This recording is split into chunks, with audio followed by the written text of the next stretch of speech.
around 98% when it was getting charged up. It was pulling crazy speeds in terms of the charging speeds.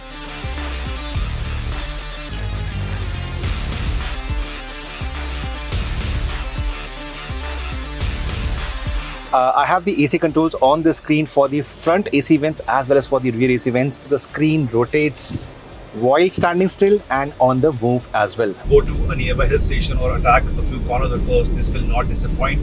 At a shoot location, we had a few cones placed over there, and it's a long vehicle, but the weight is all down because of the battery pack, and it doesn't perform too bad. BYD, or Build Your Dreams, is not only the world's #1 EV manufacturer, they're also a very clever company. They do understand the Indian automotive space has gaps. While we do have electric hatchbacks and electric SUVs, we don't have a 3-row electric MPV for your family and your friends. And this is where the eMax comes into the picture. This is an evolution of the E6, and they say it can do over 500 kilometers on a single charge. That means this can be used for long distance driving without thinking twice. Is that possible? Well, this is a proper video on long distance experience of the eMax. I'll try to use the car for 50% of the charge and tell you other parameters as well from a driver's perspective, the features on offer, the comfort levels, and so on. First step then, let's fill it up to 100% charge. Only 14 kilometers use, brand new eMax for us. Trip meter is reset A and B. The range is 522 as of now. We've also reset the consumption on the main screen, the driving time, the average speed, and the efficiency as well.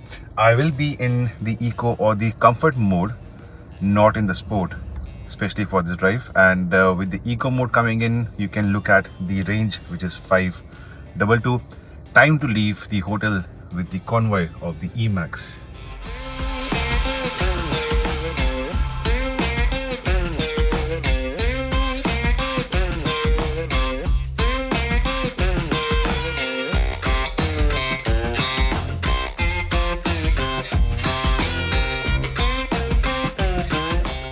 Right then, we charged up the eMax to 100% at a charge zone station, and interestingly, even at around 98% when it was getting charged up, it was pulling crazy speeds in terms of the charging speeds, almost 36 kilowatt hour. If I'm not wrong, in other EVs, once you cross 90%, the charging speeds really drop.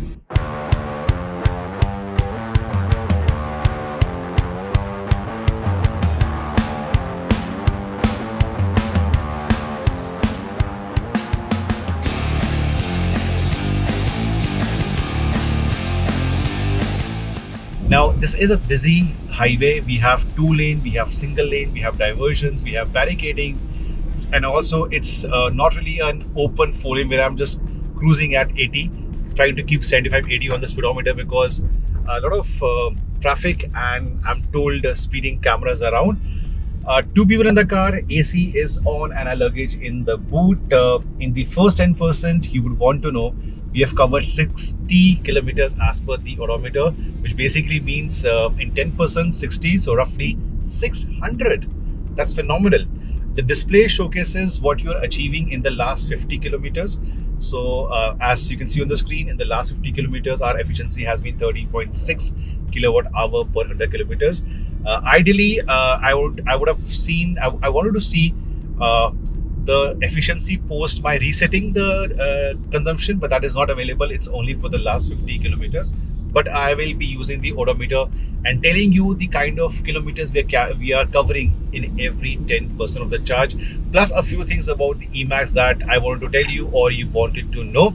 Top end version, 71.8 kilowatt hour battery pack, and this is the 6-seater version, so just under 30 lakh rupees ex showroom Delhi. More as we go further. We're going to a place which I always try to visit when I'm in this part of the country. It's an isolated area where I think they have cut plots and no one comes there, but the road goes till the edge and then it's the sea in the backdrop. Unfortunately, it's 11 o'clock and the sun might be ahead of us, but we'll still try to get you some shots of the sea. Then we take a U-turn and we cover more distance on the ECR.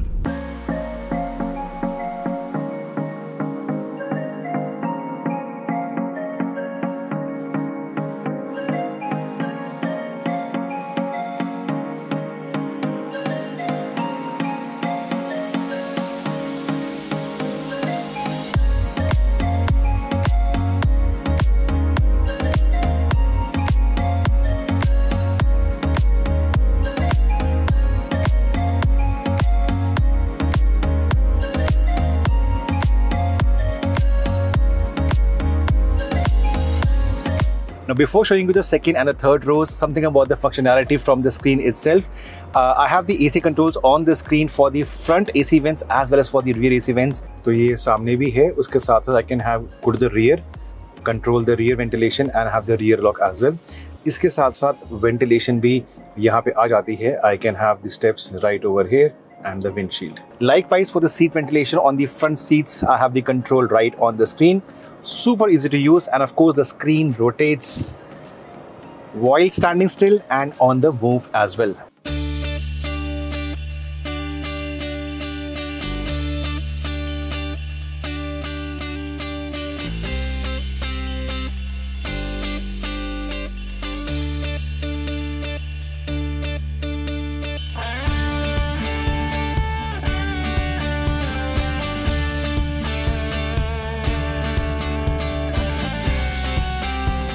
This, by the way, is a huge glass roof. It's not a sunroof, doesn't open up, but I'm just open up the shade for better airiness on the inside. Now, after that scenic stop, you're back on the run. In the next 10%, we're down to 80%. Next 10%, the eMax has done almost 47 kilometers. Lower than the first 10%, mainly because we took the detour to go to that location and the car was parked with the AC running. The sun is out today. Anyways, it should improve now. We're back on the highway. Bit about the eMax, it's available in two versions, and what varies apart from few features is the bigger battery pack and the acceleration on offer.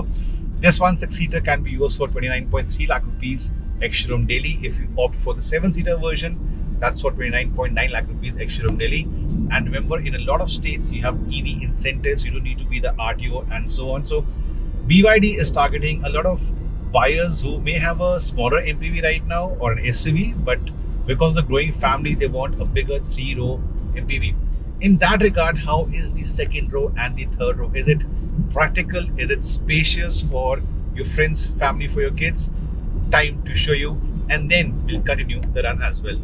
So, answer to the important question, things in the second row.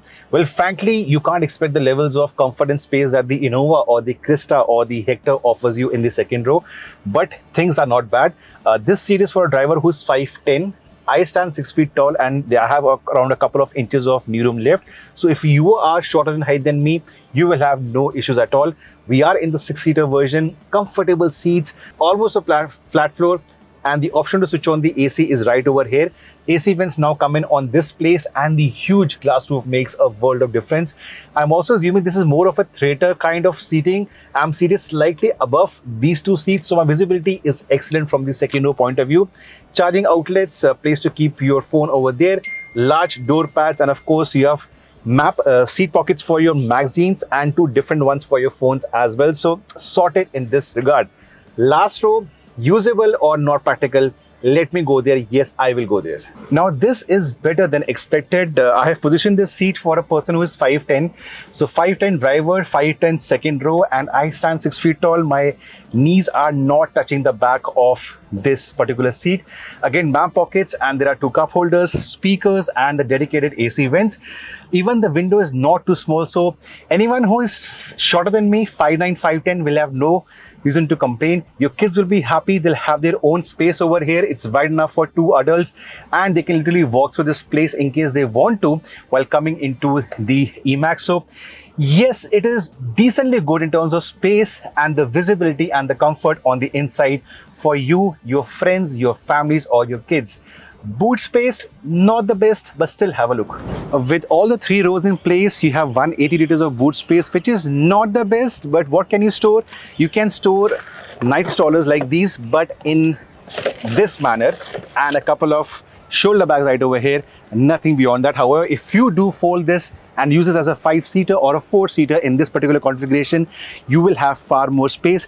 And of course, this is powered, as is the case in this particular price segment. Back to the highway for the run to continue.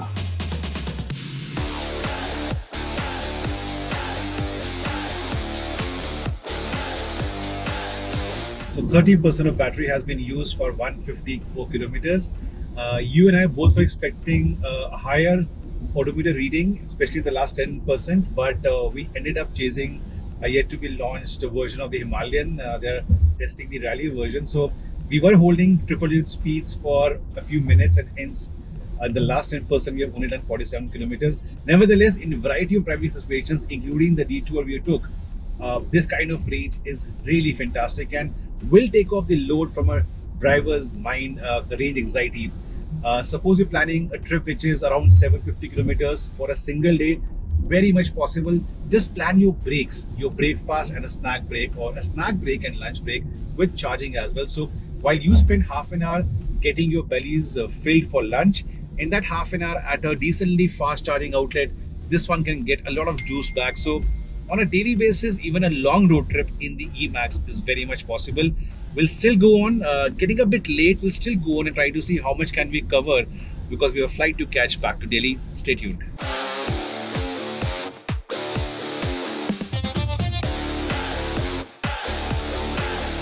eMax is a people mover, it's going to be a family MPV, and in that regard they have kept the suspension in a comfortable setup.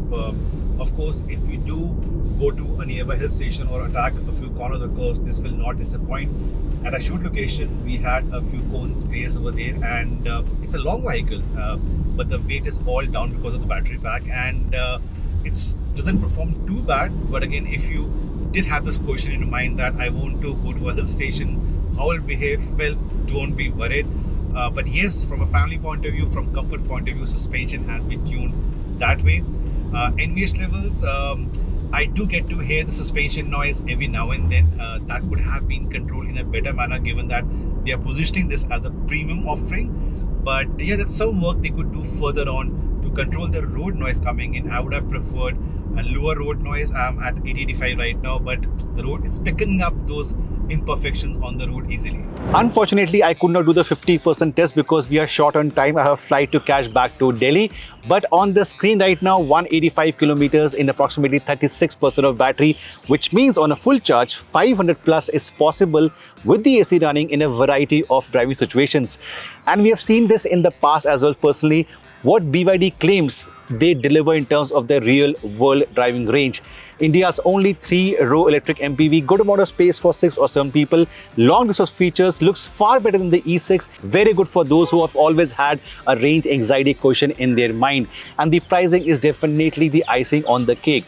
Would you purchase this if you were in the market for an electric long vehicle?